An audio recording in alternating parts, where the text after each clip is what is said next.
আসসালামু আলাইকুম রহমতুল্লাহ।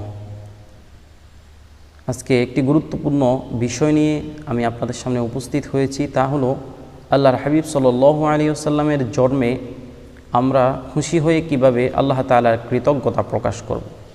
সিরাত গ্রন্থসমূহে আল্লাহর হাবিব সাল্লাল্লাহু আলাইহি ওয়াসাল্লামের জন্ম তারিখের ব্যাপারে একাধিক মত রয়েছে, কিন্তু রাসূলুল্লাহ সাল্লাল্লাহু আলাইহি ওয়াসাল্লাম কোন দিন জন্মগ্রহণ করেছেন তা সুস্পষ্ট।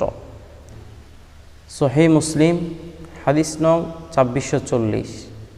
আল্লাহর হাবিবকে প্রশ্ন করা হয়েছিল, ইয়া রাসূলুল্লাহ, আপনি সোমবারে কেন রোজা রাখেন?